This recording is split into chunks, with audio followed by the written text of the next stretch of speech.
Myanmar State Counsellor and Nobel laureate Counsellor Suu Kyi has extended an olive branch for Rohingyas. This is big breaking news coming in a day after her address on Myanmar and the status of Rohingya Muslims. Counsellor Suu Kyi has said that the government is doing their very best to help Rohingyas in distress. Counsellor Suu Kyi has been accused of letting down Rohingyas, adding that she is not discriminating between Muslims or other religion and communities. She blamed the Rohingya crisis on long-term socio-economic problems. There's been a lot of controversy with regard to the term used to describe the Muslims in the Rakhine. There are those who want to call themselves Rohingya or who want to refer to the Muslims there as Rohingyas, and the Rakhines themselves will not use any term except Bengali, meaning to say that they're not really ethnic Rakhine.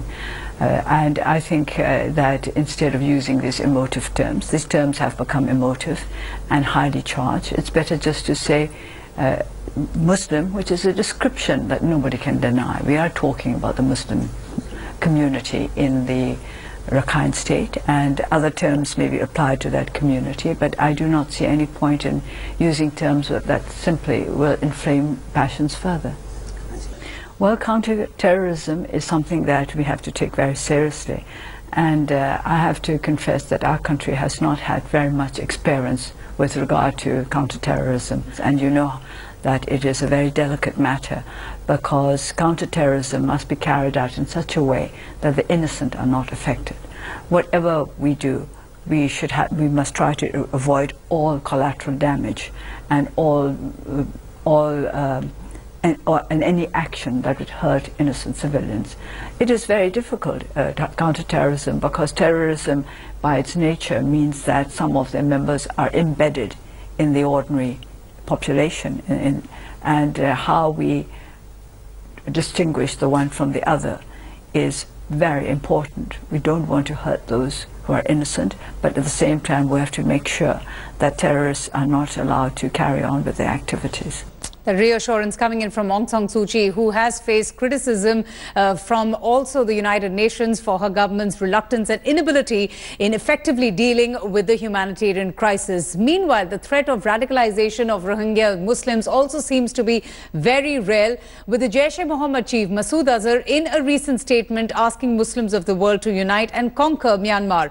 In fact, on Monday, Pakistani cleric Muhammad Ashraf Asif Jalali made another venom-filled speech vowing to avenge crimes against Rohingya Muslims. The government fears that this could be true as terror outfits are also reaching out to vulnerable Rohingya Muslims who have been fleeing Myanmar and attempting to radicalize them. As Pakistan-based terrorists back Rohingyas, India asks, is Rohingya compassion lobby with Masood Azhar?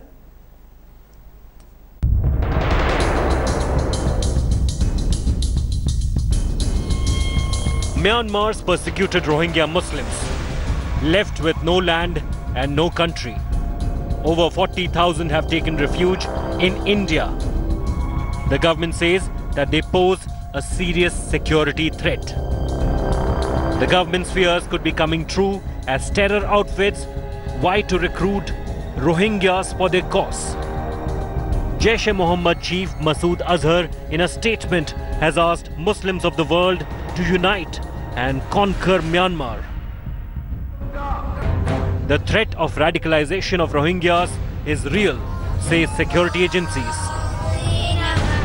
Samiun Rahman, a Bangladeshi British suspected to be an Al-Qaeda operative, was arrested on Monday. He had allegedly come to India to train Rohingyas. British national है जो 27 साल का है, पढ़ा लिखा है, इसकी family बहुत अच्छे से सेटल्ड है।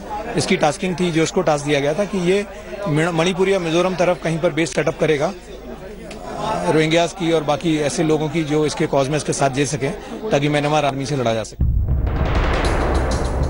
In view of these threats, India has so far struck a stern line on deporting Rohingya Muslims. किसी पड़ोस के देश में उनका आंतरिक विषय है म्यांमार का, वो अपनी समस्या को दूसरे देशों में धकेलना चाहते हैं। Meanwhile, Myanmar says it is open to international scrutiny but blamed Rohingyas for the current crisis. On the 25th of August, 30 police outposts, as well as the regimental headquarters in Damlanza village, were attacked by armed groups.